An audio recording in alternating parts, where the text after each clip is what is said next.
Fourth, we have got to create a culture nationally in which police departments understand that lethal force, killing somebody, is the last response, not the first response.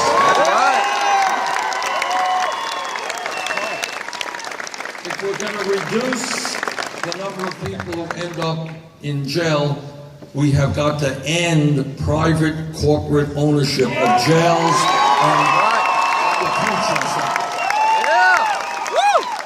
When you have private ownership of jails and detention centers, you have a perverse incentive.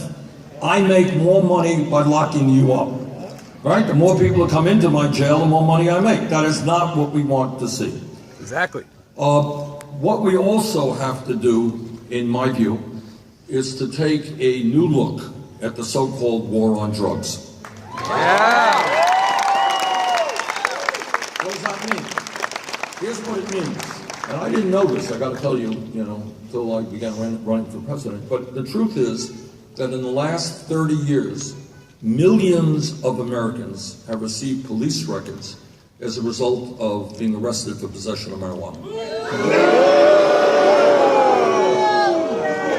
Now, people should appreciate that if you have a police record and you're 19 years of age and you go out applying for a job and you go to your prospective employer and the employer says, well, tell me about yourself. You ever been arrested? Well, sir, yeah, I actually was arrested. Well, thank you very much. Have a nice day. I got somebody else to. And what happens to that kid who does not get a job, right? So I think we have got to rethink that in many ways. And the kind of impact that those criminal records have on a whole lot of people, especially young people. And by the way, this becomes a racial issue.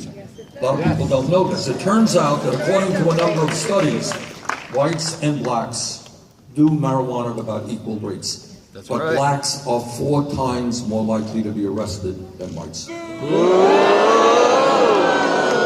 Now the other issue is that at the federal level, not the local level, but the federal level, under the Federal Controlled Substance Act, marijuana is listed as a Schedule I drug. Whoa!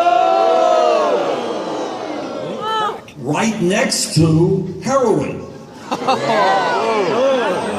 Now I think that is pretty crazy. People can argue, and they do, about the pluses and minuses of marijuana, but very few people think that marijuana is equivalent to a killer drug like heroin. That's right. All right, so what I have proposed and will implement when we get elected is taking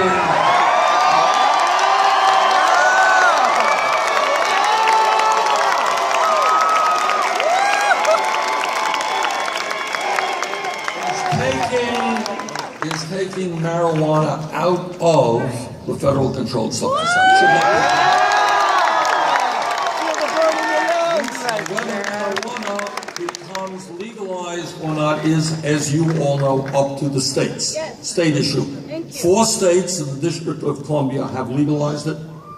There's going to be a proposition on your ballot here in California in November. Yeah!